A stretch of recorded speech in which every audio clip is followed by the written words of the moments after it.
The DNA test that exposed 150 years of inbreeding started as a simple search for ancestry. Two Melungeon sisters from Appalachia just wanted to learn about their heritage in 1989. Instead, they uncovered a hidden family nightmare that stretched back to 1840. The results were horrifying. Generation after generation of cousins marrying cousins, brothers marrying sisters, all hidden in a mountain community that would kill to keep their secrets buried. When the sisters started digging deeper, they found unmarked graves of sickly children scattered across their family land, car tires slashed, dead birds left on their porch, warnings to stop looking. But the most chilling discovery was a diary from the 1880s, written by their own ancestor, a woman forced to marry her brother to keep the family land. Her words revealed the true horror of what survival meant in those isolated hollows. The sheriff tried to stop them. Their own aunt begged them to stay silent. An entire town conspired to hide the truth. But why would a whole community protect such a dark secret, and how many families were really involved? The October mist clung to the Appalachian ridges like secrets whispered in the dark, and Alara Goins stood at her kitchen window, watching it roll through the hollows below, thinking about blood and belonging. The coffee in her hands had grown cold while she stared at the university letter that had arrived 3 days ago, its official letterhead promising answers she had been seeking her entire 28 years. Behind her, Maeve moved through the small kitchen with the quiet grace that had always marked her younger sister, setting out plates for breakfast as if this were any ordinary morning, as if the weight of their family's unspoken sorrows wasn't pressing down on them like the low-hanging clouds outside. "You're still thinking about that letter," Maeve said without turning around, her voice carrying that gentle knowing that came from sharing a life, sharing a house, sharing the peculiar burden of being Goins women in a place where your name followed you like a shadow. Alara turned from the window, studying her sister's profile in the early morning light. At 25, Maeve possessed the kind of beauty that made people forget to breathe. Dark hair that caught light like water, eyes the color of mountain laurel, skin that seemed to hold its own luminescence. But it was a beauty shadowed by something indefinable, a melancholy that seemed woven into the very fabric of their being, passed down through generations of women who had learned to carry their pain quietly. "The Melungeon Heritage Project," Alara said, holding up the letter.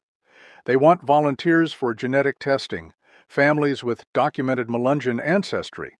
She paused, watching her sister's shoulders tense slightly. "They say it could help us understand our origins, trace our lineage back through the centuries." Maeve finally turned, and Alara saw the familiar flicker of apprehension cross her features. "What do we need to understand that we don't already know? We're mountain people. We've always been mountain people." But that wasn't entirely true, and they both knew it. The Goins family, like so many others scattered through these eastern Kentucky hills, carried stories that were half-whispered, half-remembered, full of gaps and contradictions. They were descended from the Melungeons, that mysterious mixed-race population that had inhabited these mountains for centuries. People who claimed to be Portuguese or Cherokee, or anything other than what the outside world insisted they were.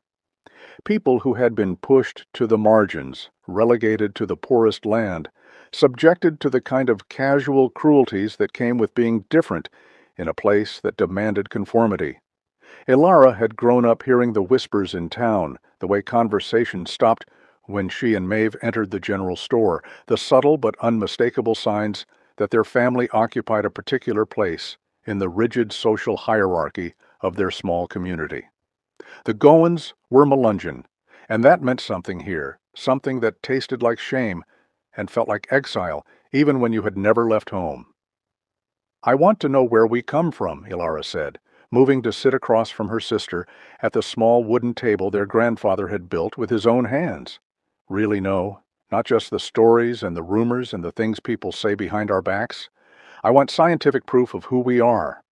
Maeve poured coffee into both their cups, her movements deliberate and careful. "Some things are better left alone, Ellie."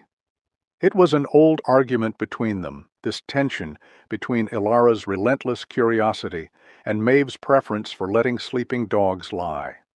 Ilara had always been the one to ask uncomfortable questions, to press against the boundaries their community had drawn around acceptable inquiry. She taught history at the local high school, and perhaps that professional obligation to seek truth had infected her personal life as well. She couldn't accept the vague explanations, the family stories that seemed to shift and change depending on who was telling them and how much they had been drinking when they did. What if the things people say about us aren't true? Ilara pressed. What if we're not what they think we are? What if our ancestors were something more, something better than the stories they tell? Maeve wrapped her hands around her coffee cup as if trying to warm something deeper than her fingers. Outside, the mist was beginning to lift, revealing the familiar landscape of their childhood, the steep hillsides covered in oak and maple, the narrow creek that wound through their property, the old family cemetery where their parents lay buried beneath weathered stones that bore names but precious few dates. And what if they're exactly what they think we are? Maeve asked quietly. What if the truth is worse than the rumors? The question hung between them like smoke, acrid and uncomfortable. Ilara had considered this possibility, of course. She wasn't naive. She knew that sometimes the truth revealed things you wished you had never learned. But the not knowing had been eating at her for years, this sense that their family carried some secret burden that none of them quite understood, but all of them felt. She had seen it in her mother's face during those last months before the cancer took her. The way the woman would sometimes stop mid-sentence and stare off into the distance as if seeing ghosts. She had heard it in her father's voice when he drank too much and talked about the old days, about families that had disappeared from the hollows, about children who were born different, and the whispered explanations that followed. There was something their parents had known but never shared, something that had shaped their lives in ways Ilara was only beginning to understand. "The testing is free," she said finally. "All we have to do is provide saliva samples. They'll do the rest." Maeve was quiet for a long moment, and Ilara could see her sister wrestling with some internal debate. Finally, Maeve sighed and looked up, meeting Ilara's eyes across the table. "If I agree to this," she said, "if I let them test our blood and dig into our past, you have to promise me something. Anything. Promise me that whatever we learn, whatever the truth turns out to be, we'll face it together, no matter how bad it gets." Ilara reached across the table and took her sister's hand, feeling the calluses from Maeve's work at the library, the familiar warmth of the only person in the world who truly understood what it meant to be a Goins woman in these unforgiving mountains. "I promise," she said, and meant it, even though she couldn't possibly imagine what that promise would eventually cost them both. The envelope arrived on a Tuesday morning in late November, 3 weeks after they had sent their saliva samples to the university laboratory, and Ilara knew immediately that something was wrong by the weight of it in her hands. She had expected a single page, maybe two, with charts and percentages that would finally put names to the genetic puzzle of their heritage. Instead, the packet felt substantial, official, like the kind of documentation that preceded lawsuits or life insurance payouts or other calamities that required extensive paperwork. Maeve found her sister standing in their small living room, the envelope torn open and its contents scattered across the coffee table their father had carved from a single piece of cherry wood. The initial report looked exactly like what Ilara had imagined. Neat columns of numbers and ethnic percentages that confirmed what they had always known. 62% European, primarily British Isles, with traces of Iberian Peninsula.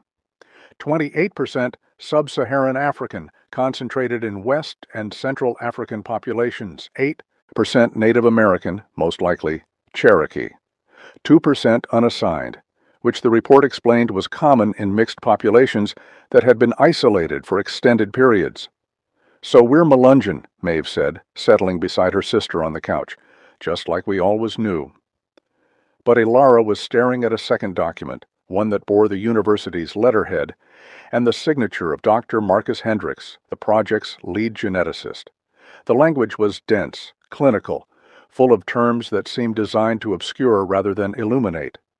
Phrases like consanguineous relationships and elevated homozygosity patterns and significant endogamous population structure filled the page like warnings written in a foreign tongue. The phone rang while they were still puzzling through the technical jargon, and Ilara answered it with a strange sense of inevitability, as if she had been expecting this call her entire life, without knowing it. "Miss Goins, this is Dr. Hendricks from the Melungeon Heritage Project." His voice carried an uncomfortable formality, the tone of a man who had rehearsed difficult conversations. "I wanted to discuss your test results personally." "We received the report," Ilara said, gesturing for Maeve to sit closer so she could hear. "The percentages look about right for what we expected." There was a pause, long enough that Ilara wondered if the connection had been lost. When Dr. Hendricks spoke again, his voice had dropped to something approaching a whisper.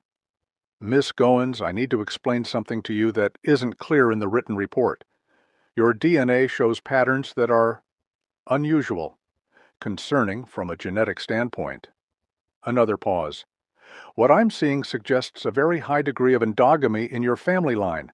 That means marriages between close relatives, possibly spanning multiple generations." The words hit Ilara like cold water, and she felt Maeve's hand tighten around her arm. "What exactly are you saying?"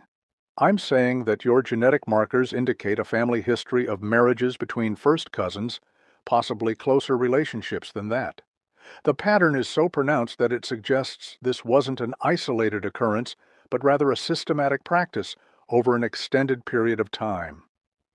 Ilara found herself struggling to form words, her mind racing through implications she didn't want to consider. There must be some mistake. Mountain families intermarried sometimes, sure, but what you're describing? "I've run the analysis 3 times, Dr. Hendricks said gently. "I even brought in a colleague to verify the results. Miss Goins, I've been studying Appalachian genetics for 15 years, and I've never seen patterns quite like this. The degree of endogamy in your family line is extreme, even by the standards of isolated mountain populations." After the call ended, the sisters sat in silence, staring at the documents as if they might rearrange themselves into something more palatable. Finally, Maeve spoke, her voice barely audible. "It can't be true." But even as she said it, Ilara felt something shifting inside her chest, a recognition that felt like remembering a dream upon waking. The persistent melancholy that seemed to haunt their family, the way their parents had always deflected questions about their ancestry, the strange gaps in their family stories that had never quite made sense, suddenly these things took on a different weight, a more sinister significance. "We need to talk to Aunt Ophelia," Ilara said. Their great-aunt lived alone in a weathered farmhouse at the end of a dirt road that wound deep into the mountains, a place that felt cut off from the modern world by more than simple geography. Ophelia Goins was 73 years old and had never married, never left these hills, never shown any interest in anything beyond the small circle of her daily routines. She was the keeper of the family's oral history, the one who remembered names and dates and stories that went back generations.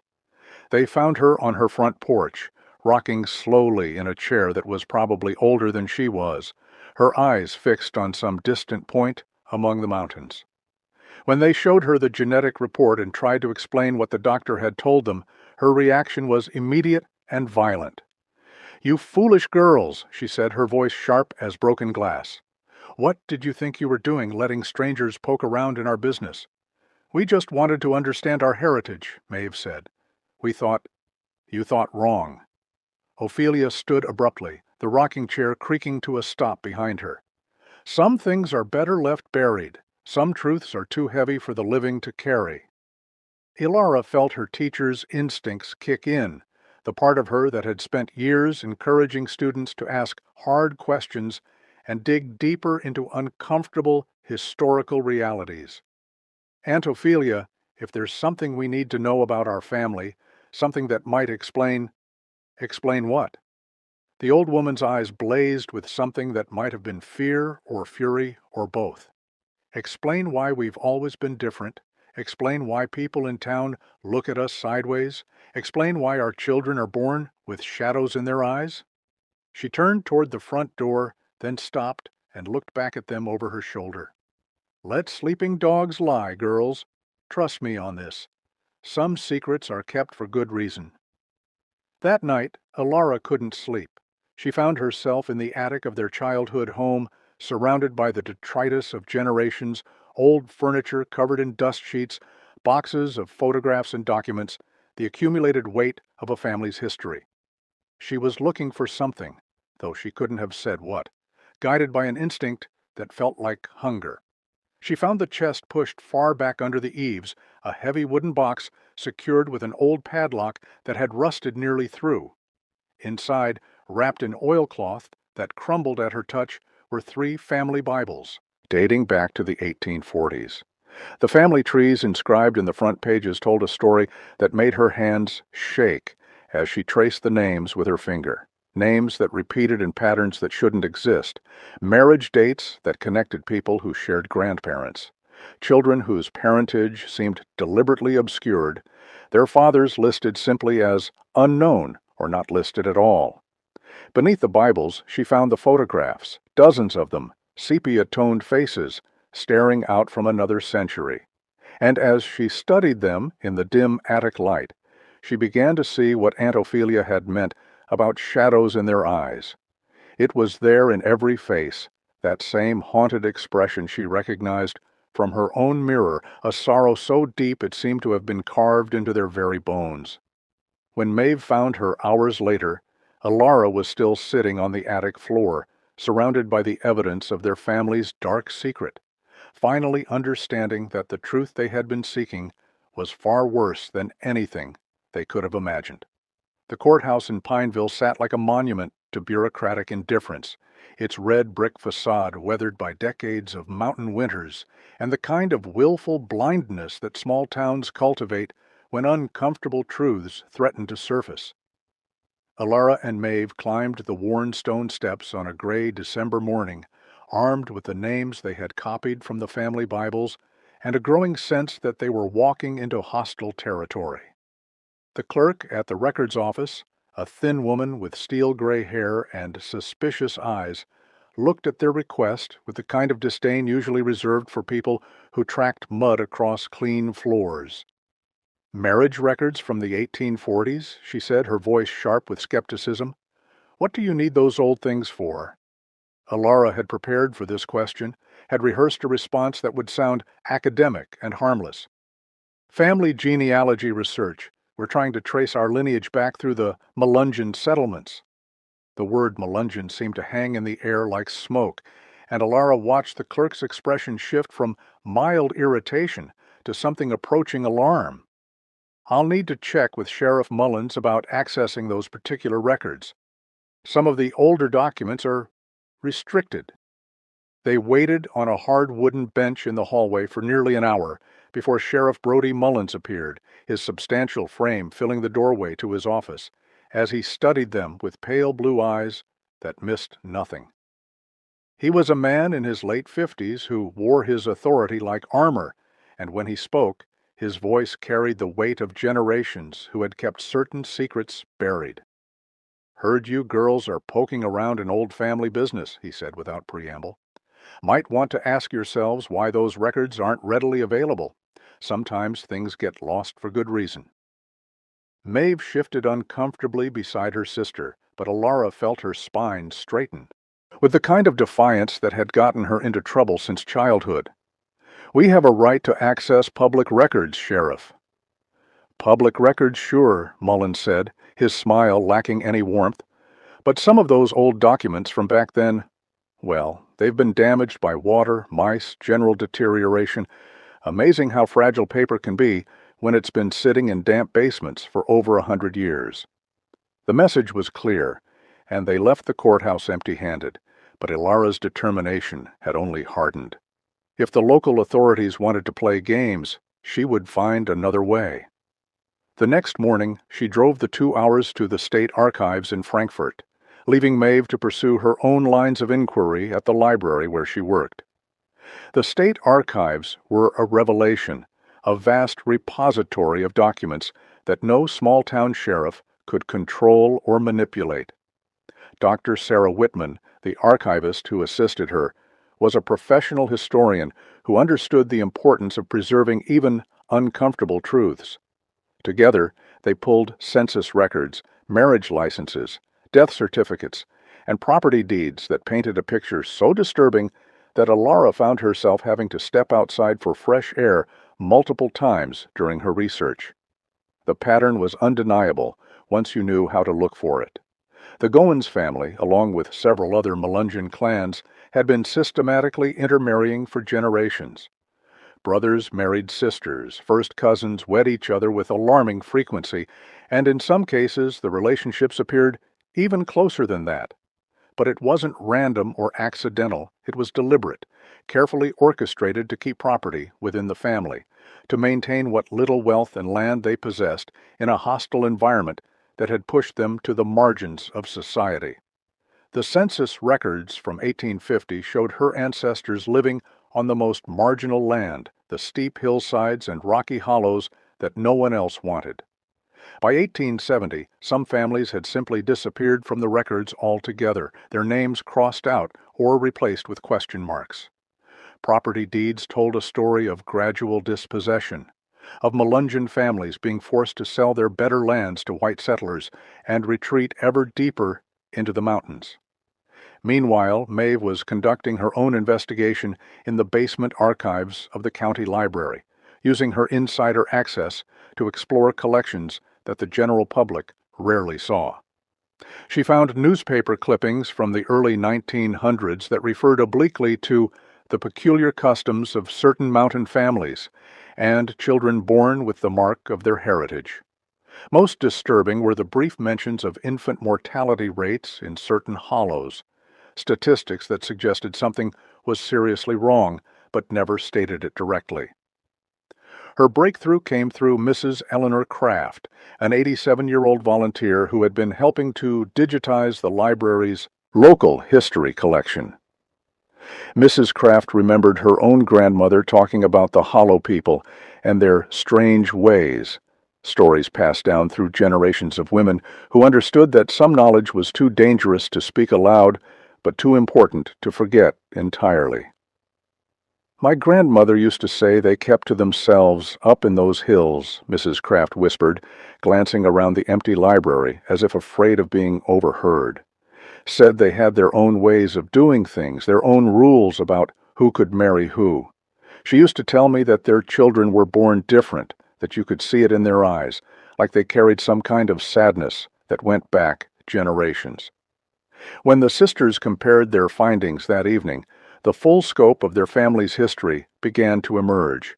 It wasn't just inbreeding, it was systematic isolation, generations of people trapped by poverty, prejudice, and their own desperate attempts to survive in a world that had marked them as other. The closer familial relationships weren't born of depravity, but of necessity. Communities so small and so isolated that outsiders were either unwelcome or unwilling to settle among them.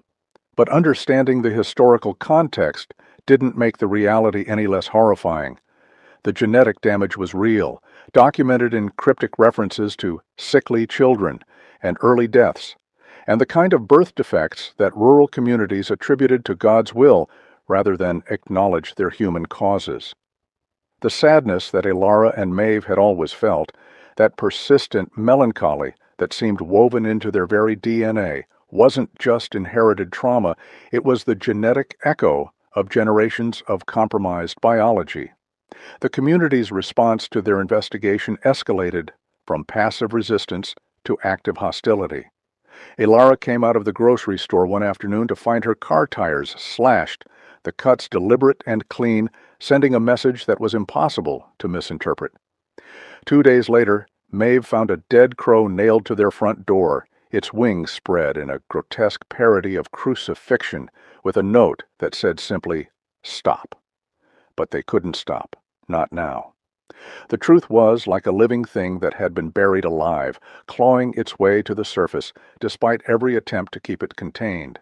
Every document they uncovered, every whispered story they collected, Every piece of evidence they assembled brought them closer to understanding not just their family's history, but the systematic conspiracy of silence that had protected it for over a century. They were no longer just researching their ancestry. They were excavating a mass grave of buried secrets, and something in the mountains was watching them dig. The graves were hidden beneath decades of undergrowth in the far corner of the family property, where the land sloped down toward the creek, and ancient oak trees created perpetual twilight, even in the middle of the day. Ilara might have walked past them 100 times in her childhood without noticing, but now, armed with the terrible knowledge they had accumulated, she could see the subtle depressions in the earth, the stones that had once marked final resting places before weather and time had claimed them. Maeve stood beside her sister in the dappled shadows, counting the small mounds with growing horror. 7, she whispered, her voice barely audible above the sound of water moving over stones. 7 little graves. They had come here following a reference in one of the old documents, a property deed from 1863 that mentioned the children's plot behind the old cabin site. Ilara had assumed it referred to a formal family cemetery, perhaps the resting place of ancestors who had died in childhood from the usual diseases that claimed mountain children in those days. She had not expected to find this, unmarked graves scattered without pattern or care, as if the children buried here had been hidden even in death. The implications were immediate and devastating. These were the sickly children referenced in the whispered stories, the infants born with the kind of genetic damage that rural communities in the 1800s had no way to understand or treat. Children whose very existence was evidence of the unthinkable choices their ancestors had been forced to make, whose brief lives had been sacrificed on the altar of survival and secrecy.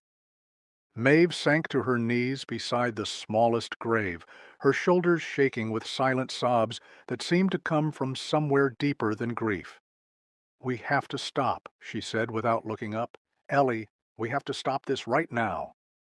But Ilara couldn't stop, wouldn't stop, even as she watched her sister's composure crumble like paper in rain. The weight of what they had discovered was crushing, but it was also clarifying. These unnamed children deserved to have their stories told, their suffering acknowledged. The women who had borne them and buried them in secret deserved to have their anguish recognized rather than hidden away like something shameful. "These are our family," Ilara said, her voice thick with emotion she was struggling to control. "These babies are our blood, and they've been lying here in unmarked graves for over a century, while everyone pretended they never existed. And maybe that's better." Maeve turned on her sister with sudden fury, her face streaked with tears and dirt. "Maybe some things are supposed to stay buried. Maybe our ancestors knew something we don't about the cost of truth."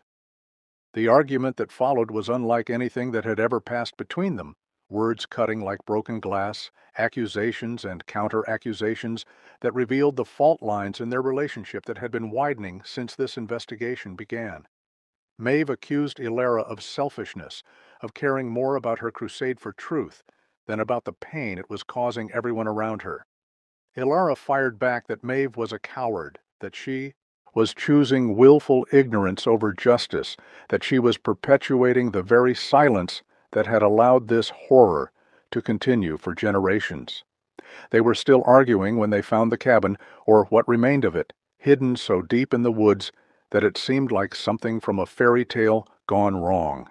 The structure was barely standing, its log walls green with moss and rot, its roof collapsed in places where decades of storms had found their way inside. But it was clearly the original family homestead, the place where their ancestors had retreated when the outside world became too hostile to bear.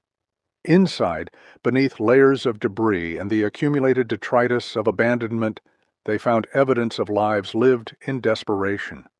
Newspaper clippings from the 1870s used as insulation between the logs, children's toys carved from wood by hands that had nothing else to give, and hidden beneath a loose floorboard in what had once been the bedroom, wrapped in oilcloth that had somehow survived the ravages of time, a small leather-bound diary. The handwriting was faded but legible, the words written in the careful script of someone who had learned to read and write despite the poverty and isolation of her circumstances. The diary belonged to Susanna Goins, and it was dated 1882. As Alara read the entries aloud, her voice growing more strained with each page, both sisters began to understand that they had found the key to their family's darkest secret. Susanna wrote about her wedding day with the kind of despair usually reserved for funeral orations. She described her husband not with love or even affection, but with the complicated grief of someone mourning a relationship that had been twisted beyond recognition. "Today I married my brother Samuel," she wrote, the words stark and unadorned. "Not by choice, but by necessity, for we are the last of our line, and the land must stay in the family. Father says it is God's will, but I think God has turned his face from us entirely." The entries that followed detailed the psychological torture of a woman trapped in a situation that violated every natural instinct while being told it was her duty, her obligation to family and survival. She wrote about her love for Samuel as a brother, pure and innocent, and how that love had been poisoned by circumstances beyond their control. She described their wedding night with the clinical detachment of someone dissociating from her own experience, and the months that followed as a slow descent into a kind of madness born of moral anguish. But it was the entries about her children that finally broke both sisters completely. Susanna had borne 4 children in 6 years, and 3 of them had died in infancy, their small bodies racked by seizures and developmental problems that she described in heartbreaking detail. The 4th child, a daughter, lived to age 5 before succumbing to what sounded like severe intellectual disabilities combined, with physical deformities that made her existence a constant source of suffering. "I look at my children and see the price of our choices written in their flesh," Susanna had written in her final entry. "I see the curse that follows us, and I know now that some sins are visited upon the children unto the 3rd and 4th generation. We thought we were preserving our family, but we have destroyed it in ways that cannot be undone. May God forgive us, for we cannot forgive ourselves." When Alara finished reading, the silence in the ruined cabin was absolute, except for the sound of their ragged breathing. Maeve was curled in the corner, her arms wrapped around her knees, rocking slightly as if trying to comfort a pain too deep for tears. Alara sat holding the diary like a sacred relic, understanding finally that their investigation had never been about genealogy or genetics or even family history. It had been about excavating trauma so profound that it had shaped their DNA itself, creating the persistent sadness they had carried their entire lives without understanding its source. They had found their truth, but it was a truth that felt like damnation, a revelation that their very existence was built on the bones of children who had paid the price for their ancestors' impossible choices. The hope they had started with, that knowledge would bring healing, that understanding would provide closure, had been replaced by the crushing weight of inherited guilt and the terrible recognition that some wounds run too deep ever to heal. The drive back from the abandoned cabin passed in silence so complete that it felt like morning, and when they finally reached their small house nestled in the fold of the mountain, both sisters sat in the car for several minutes without moving, as if crossing the threshold into their normal lives would somehow diminish the magnitude of what they had discovered. Susanna's diary lay between them on the seat, like a piece of evidence from a crime scene, its leather binding worn smooth by time, and the desperate hands that had once poured their anguish onto its yellowed pages. Inside the house they moved through the familiar rooms like ghosts, each lost in their own processing of the horror they had unearthed. But something had shifted between them in that ruined cabin, some fundamental understanding that the weight of their family secret was too heavy for either of them to carry alone. When Maeve finally spoke, her voice was hoarse from crying, but steadier than it had been in weeks. "We can't let this destroy us," she said, settling beside Alara on the couch where they had first opened the genetic test results that had started this nightmare. If we tear each other apart over this, then we're just continuing the cycle. We're letting the past win. Alara looked at her sister and saw something she recognized, not defeat, but a kind of fierce protectiveness that went beyond their relationship to encompass all the women who had come before them, all the children who had paid the ultimate price for choices made in desperation. They had started this journey seeking answers about their heritage, but what they had found was something deeper and more important: the knowledge that they were the inheritors of both trauma and responsibility, and that how they chose to carry that inheritance would determine whether their family's story ended in darkness or finally found some measure of light.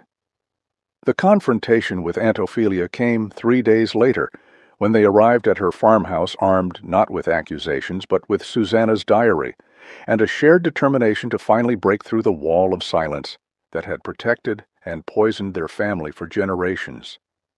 The old woman took one look at the leather-bound book in Alara's hands, and her face crumpled like paper, as if she had been waiting her entire life for this moment, while simultaneously dreading its arrival. "Where did you find it?" she whispered, her voice barely audible above the winter wind that rattled the windows of her kitchen. "In the old cabin," Maeve said gently, "hidden under the floorboards where Susanna left it." Ophelia's composure shattered then, 73 years of carefully maintained silence dissolving into a torrent of grief and confession that came pouring out like water from a broken dam. She told them how the story had been passed down through the women of the family, a whispered burden of knowledge that each generation of mothers had carried like a cross. She spoke of her own mother's anguish, of late-night conversations filled with tears and apologies for sins that weren't even her own, of the way the weight of inherited shame had shaped every decision their family had made for over a century. "Your great-great-grandmother was Susanna's sister," Ophelia said through her tears. "She survived when Susanna didn't, carried the guilt of that survival her entire life. She made us promise, all of us women, that we would never let the world know what our family had done to survive. She thought she was protecting us, protecting our children from the shame of it." But the most shocking revelation came when Ophelia looked directly at Alara and spoke in a voice heavy with decades of buried truth. "Sheriff Mullins knows because his family carries the same burden. The Mullins and the Goins were branches of the same poison tree. His great-grandfather was brother to one of ours, married his own sister when there was no one else left. Brody's been trying to protect all of us, not just from scandal, but from the kind of attention that would destroy what's left of our families." The knowledge that their antagonist had been motivated not by malice, but by his own inherited shame, added another layer of complexity to an already overwhelming situation. They were all victims of the same historical circumstances, all carrying genetic and psychological damage from choices made by people who had been driven to desperation by poverty, isolation, and the systematic marginalization of their community. In the weeks that followed, the sisters made a decision that surprised even them. They would not expose their family's secrets to the world, would not transform their ancestors' suffering into a public spectacle or academic curiosity. Instead, they would honor the truth by ensuring it was acknowledged within their own family, by breaking the cycle of silence that had turned their heritage into a source of shame rather than understanding. Alara spent months crafting an article for the Journal of Appalachian Studies, but it was not the exposé that some might have expected. Instead, she wrote with the careful precision of a historian and the deep empathy of a descendant, exploring the social and economic forces that had driven isolated mountain communities to make unthinkable choices in order to survive. She wrote about the systematic dispossession of Melungeon families, about the way prejudice and poverty had created conditions that made desperate measures seem like the only options available. She gave her ancestors dignity in death that they had been denied in life, contextualizing their choices within the broader framework of American marginalization and survival. Maeve, meanwhile, began a project at the county library to collect and preserve the oral histories of the region's oldest residents, ensuring that the full complexity of Appalachian life would be documented and understood rather than reduced to stereotypes or hidden away in shame.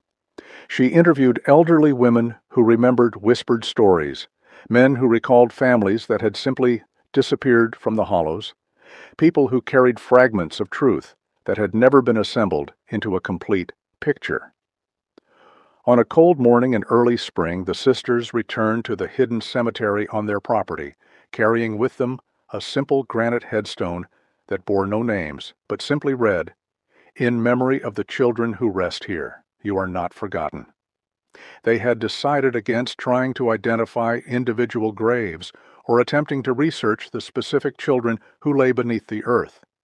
Instead, they chose to honor them collectively, to acknowledge their existence and their suffering, without exploiting their stories for closure they didn't deserve to find. As they placed the stone among the small mounds, Ilara felt something shift inside her chest, a loosening of the weight she had carried her entire life without understanding its source. The persistent melancholy would never fully leave them. It was written too deeply into their genetic code for that, but it no longer felt like a curse. Instead, it had become a form of remembrance, a way of honoring the ancestors who had suffered so that their descendants might have the luxury of choices they had never possessed. The victory was quiet, private, the kind of healing that happened not in grand gestures, but in the daily decision to face truth with compassion rather than judgment. They had broken the cycle of silence that had defined their family for generations, and in doing so had finally given their ancestors what they had been denied in life. The recognition that their choices, however terrible their consequences, had been born of love rather than evil, of desperation rather than depravity. Sometimes the only justice possible was the justice of understanding, and sometimes that had to be enough.